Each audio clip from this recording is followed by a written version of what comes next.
बागेश्वर धाम वाले पंडित धीरेन्द्र शास्त्री के नेतृत्व में चल रही सनातन हिंदू एकता पदयात्रा मध्य प्रदेश से शुरू होकर अब यूपी में पहुंच चुकी है। लेकिन यूपी में पहुंचते ही धीरेन्द्र शास्त्री पर हमला हो गया है।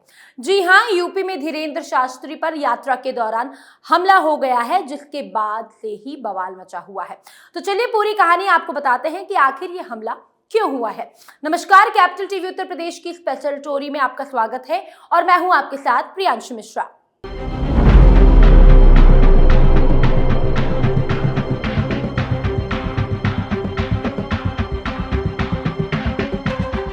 बागेश्वर धाम के पीठाधीश्वर पंडित धीरेन्द्र शास्त्री के नेतृत्व में निकाली जा रही सनातन हिंदू एकता पदयात्रा के 6वें दिन झांसी के मऊरानीपुर में पंडित धीरेन्द्र शास्त्री पर हमला हो गया है।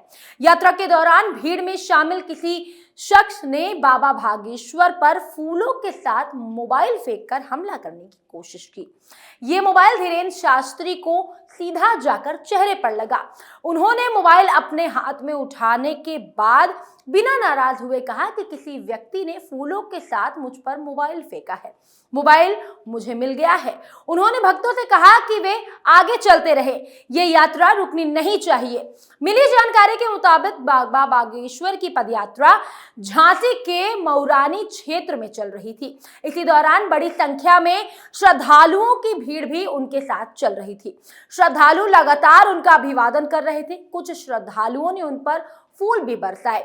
इसी दौरान किसी ने फूलों के साथ मोबाइल फेंककर उन पर हमला कर दिया। बाबा बागेश्वर धीरेन्द्र शास्त्री ने मोबाइल अपने हाथ में लेकर भीड़ को दिखाया। उन्होंने कहा कि फूलों के साथ मोबाइल फेंककर मारा है हमको, मोबाइल मिल गया है। उन्होंने साथ चल रहे लोगों को आगे बढ़ते रहने को कहा। मिली जानकारी के मुताबिक मऊरानीपुर में यात्रा के दौरान उनके ऊपर फूलों के साथ मोबाइल भी फेंका गया। धीरेन्द्र शास्त्री के चेहरे पर मोबाइल लगने से चोटें आई हैं। इसका वीडियो और फोटो सोशल मीडिया पर वायरल होना शुरू हो गया है। धीरेन्द्र शास्त्री बाद में इन मोबाइल को हाथ में लेकर जनता से कुछ कहते हुए भी नजर आए हैं। बताया जा रहा है कि इस घटना के बाद धीरेन्द्र शास्त्री की सुरक्षा में लगी पुलिस भी चौंक गई है। अब पुलिस प्रशासन में हड़कंप मच गया है। इस घटना के बाद बाबा बागेश्वर धीरेन्द्र शास्त्री की सुरक्षा और बढ़ा दी गई है। साथ ही पुलिस मामले की जांच में भी जुट गई है। धीरेन्द्र शास्त्री पर हमला की सूचना सोशल मीडिया पर फैलने के बाद झांसी पुलिस ने एक ट्वीट और संदेश जारी किया है। इसमें बताया गया है कि धीरेन्द्र शास्त्री पर हमला नहीं हुआ है, पुष्प वर्षा के दौरान मोबाइल लग गया है। आपको बता दें कि 21 नवंबर को मध्य प्रदेश छतरपुर के बागेश्वर धाम से यात्रा प्रारंभ हुई, जो 9 दिनों तक चलेगी। अंतिम दिन 29 नवंबर को राम राजा मंदिर और छह सरकार तक करीब 160 किलोमीटर तक का सफर तय करेगी। यात्रा के दौरान यूपी एमपी सीमा से सटे इलाकों में करीब 8 जगह पड़ाव रखे हैं, जहां ठहराव, खाने पीने की व्यवस्था और लोगों के रुकने के इंतजाम किए गए हैं। यात्रा की सुरक्षा को देखते हुए एमपी से लेकर यूपी तक पुलिस ने खास इंतजाम किए हैं। बाबा बागेश्वर पंडित धीरेन्द्र शास्त्री की सनातन हिंदू एकता पदयात्रा के एक दिन पहले ही उत्तर प्रदेश की सीमा में प्रवेश किया। झांसी के देवरी गांव में पंडित धीरेन्द्र शास्त्री का जबरदस्त स्वागत हुआ। जैसे ही यात्रा मऊरानी देवरी बांध के करीब पहुंची तो आस्था का मेला लग गया। रात होने के बाद लोग उनके दर्शन करने के लिए उतावले हो गए। महाराज के साथ हजारों की संख्या में श्रद्धालु चल रहे थे। वो जयकारे लगा रहे थे। यात्रा का जगह जगह पुष्प वर्षा और फूलों की बारिश के साथ स्वागत किया गया। इससे पहले तीसरे दिन ये यात्रा नौगांव रोड पोस्टक टाउन से प्रारंभ की गई थी। यूपी से सटे मध्य प्रदेश के देवरी रेस्ट हाउस में यात्री रात्रि में विश्राम के लिए रुके थे। इस दौरान बाबा बागेश्वर धाम शास्त्री ने संभल बवाल पर भी अपनी तीखी प्रतिक्रिया दी थी। उन्होंने कहा कि उपद्रव करने वालों के खिलाफ कड़ी कानूनी कार्रवाई की जानी चाहिए। अब तक यात्रा अच्छी रही। लव जिहाद से हिंदू बहनों को बचाने, जात पात को मिटाने, हिंदुओं को एक करने, भारत हिंदू राष्ट्र बनाने, देश को बांग्लादेश न बनने से रोकने को लेकर यात्रा शुरू की है। इसी का संकल्प लिया और हिंदुओं को जोड़ रहे हैं। जातिवाद के नाम देश में अनाचार, गुंडागर्दी हो रही है। भारत आपस में लड़ रहा है, इसलिए देश को एक करने की जरूरत है। देश को एक करके ही रहेंगे। हम तो किसी राजनीति से जुड़े नहीं हैं, ना किसी पार्टी में है, ना ही चुनाव लड़ना है और ना लड़ेंगे और ना ही हमें राजनीति आती है। इतना ही नहीं, यात्रा को लेकर कुछ लोगों की तरफ से उठाए गए सवालों पर कहा गया कि राजनीतिक बयानों से कोई लेना देना नहीं है इसका। ये एक आध्यात्मिक जन जागृत यात्रा है। यात्रा प्रभु राम ने भी की, आचार्यों और पूज्यों ने भी की। उन्हीं को नमन कर लोगों को जोड़ने का काम करने के लिए निकले हैं। ये एक ऐसी यात्रा है कि बागेश्वर धाम से राज्य सरकार से मिलने जा रही है। हम तो एक माध्यम है, सिर्फ इस क्षेत्र के लोगों को भेदभाव से मुक्त कराना है। सभी आ रहे हैं। देश को उपद्रव से बचाने के लिए ऐसी ही यात्रा की जरूरत है। पदयात्रा को लेकर मिल रही धमकियों पर धीरेन्द्र शास्त्री ने कहा कि सब प्रायोजित तरीके से चल रहा है। जो लोग देश में वैमन्य फैलाने का काम कर रहे हैं वो ऐसा कर रहे हैं। अगर हम ऐसे लोगों की बातों में उलझ जाएंगे तो अपने लक्ष्य को कभी हासिल नहीं कर पाएंगे। सनातन हिंदू एकता के लिए हम निकले हैं, सबको एकजुट करके रहेंगे। सनातन हिंदू एकता पदयात्रा को लेकर पुलिस प्रशासन सतर्क है।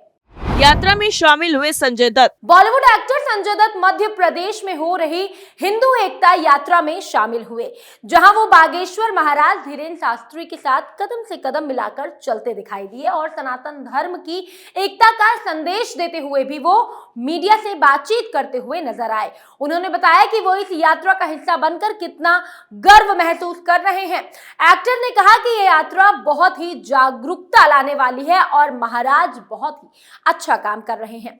संजय दत्त के पिता सुनील दत्त भी एक ऐसे ही यात्रा का हिस्सा रहे थे। पिता के नक्शे कदम पर चलते हुए संजय दत्त भी हिंदू एकता यात्रा का हिस्सा बने।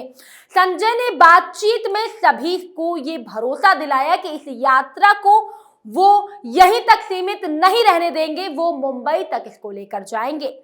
संजय ने कहा कि इस यात्रा से बहुत जागरूकता आने वाली है क्योंकि महाराज जी बहुत अच्छा काम कर रहे हैं, लोगों से जुड़ रहे हैं, एक मैसेज दे रहे हैं। मैं इनका साथ हमेशा दूंगा और इनसे हमेशा जुड़कर रहूंगा। ये कुछ अच्छा काम कर रहे हैं, इसीलिए इतनी जनता इनसे जुड़ रही है, इसीलिए हम सब इनके साथ जुड़े हुए हैं। ये सभी काम ये अपने दिल से करते हैं, ये मैंने देखा है। ये गरीबों से मिलते हैं, उनका ख्याल रखते हैं। ये बहुत बड़ी बात है जो मैंने बहुत कम लोगों में देखा है। धीरेन्द्र शास्त्री पर बनेगी फिल्म। संजय से जब आगे धीरेन्द्र शास्त्री पर फिल्म बनाने और उसमें एक्टिंग करने पर बात की गई तो वो बोले कि इनका मैसेज अब हम आगे पहुंचाएंगे। महाराज जी खुद सुपरस्टार है, उनके ऊपर क्या फिल्म बनेगी। मेरी थोड़ी उम्र हो गई है, इसीलिए इन पर मूवी बनेगी तो ये खुद अपना रोल करेंगे। ये हैंडसम बहुत है, आगे दावा करते हैं। और संजय ने आगे कहा कि अगर महाराज जी फिल्मों में आ गए तो यंगस्टर्स का डब्बा गोल है।